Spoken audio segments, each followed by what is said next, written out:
I'm here today to report on the concern in the fashion industry with extreme thinness models have become. Is this an ethical practice? How does it affect the public? Today we're going to be discussing all of those things. We'll be sitting down today with Dr. Jason Wright and fashion designer Paul Landry to discuss their points of view on this topic. Hi, I'm sitting here with Dr. Jason Wright. Dr. Wright, why has the modeling weight become such a controversial issue in the modeling industry? I think it is a very big issue. I think in the last, if you look at the weights in the last 40 years of how models have changed, in the 1960s the average weight of a model was 129 pounds, about 5'7" in height. Today's average model is more around 114 pounds and 5'9" in height. This creates a very unhealthy body mass index, or BMI, which in the 1960s was a lot more healthy, and now not so much. You look at the British model who came onto the scene, Twiggy, in the 1960s, and that's kind of the turn of the page, if you will, that we've seen in the modeling industry. But the 90s have brought back the more Twiggy-like model, and this trend has continued into the 2000s. American people have become obsessed with the thin culture, and the fashion industry has been a big part of this. Studies have shown that advertising, marketing, all of these things are aimed at the thin women, the ideal body, which is unrealistic to achieve. There's many statements from actresses, from fashion models alike, that say how hard it is to maintain that body, that thin body that Hollywood supposedly wants and supposedly goes for. The sad thing is that a lot of this is not affected by diet. A lot of super thin women are just super thin. Then there's women that are at their healthy weights, and it doesn't make a difference what they diet or what they're eating. This is creating huge issues for young teenage girls who are dreaming of these bodies that it's unattainable, it's unhealthy, and it's not the direction that we need to head as a society.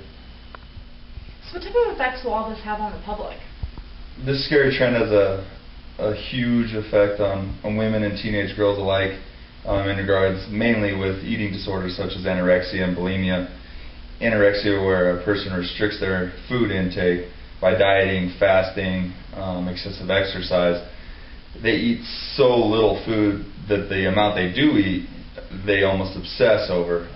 Bulimia is more binge eating and then try to compensate in extreme ways like vomiting, also the extreme exercise, anything with both of these disorders in an attempt to not gain weight at all or create that perfect skinny body.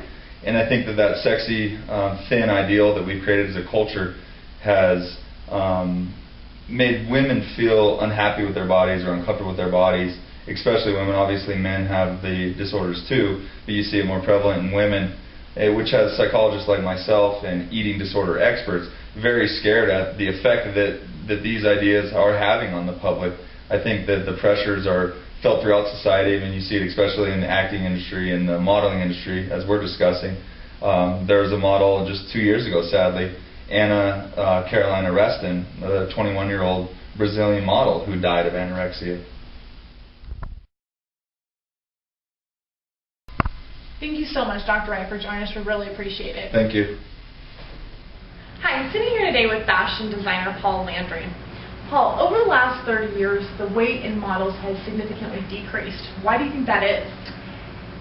Well, it is true. It is true that the weight has drastically changed. And, of course, the modeling industry has become public enemy number one, the focus of a lot of negative remarks, negative outbursts.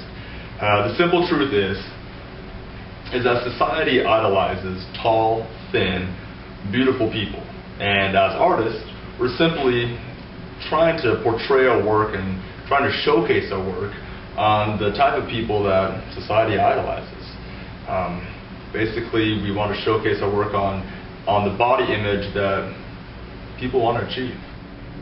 There's a kind of a reoccurring theme with the modeling industry. Women, teenage girls, they're all trying to mimic these thin, wavy models. And in the process of becoming bulimic, anorexic, do you think the modeling industry should take any type of responsibility for this? Well, unfortunately, I have heard this reoccurring theme many times. And it's really sad. You know, we don't want to see these teenage women suffering from bulimia, anorexia. It's terrible to see. We empathize with them. Society has terrible pressures. But when it comes down to it, no, I don't believe that the modeling industry has really any blame, any responsibility that should be directed at us. Again, we're simply showing society what they're asking to see. You know, if we were to showcase our work on, how do I say, the opposite of tall, thin, and beautiful, people would be appalled. And it is very, I guess it's kind of ugly to say, it's ugly to hear, but it is the simple reality. Paul, would the fashion industry be affected if there was some sort of weight restriction imposed on their models? Weight restriction on the models? Yeah, you know, I believe it will. I think the sales will be affected, both nationally and internationally. This is marketing, people, and that's what it comes down to. You don't sell a sports car by showing it stuck in rush hour traffic. You don't sell a sexy alcoholic beverage by showing an AA meeting. Similarly, you're not going to sell designer clothes by showcasing a model with unsightly curves, facial blemishes, outdated hairstyles. It's just kind of the name of the game. Well, great. Thank you so much, Paul, for coming. We really appreciate it. Well, thank you. Has the modeling industry created a weight epidemic, or is society just simply obsessed with weight and beauty? I personally think the modeling industry and fashion industry should take some sort of responsibility. They're only advertising thin women. That's what you see in movies, television, magazines, newspaper. It's what society thinks is right. You've heard two very different sides of the story today. Now it's your turn to decide. Can looks kill, and is there an ugly side to being beautiful?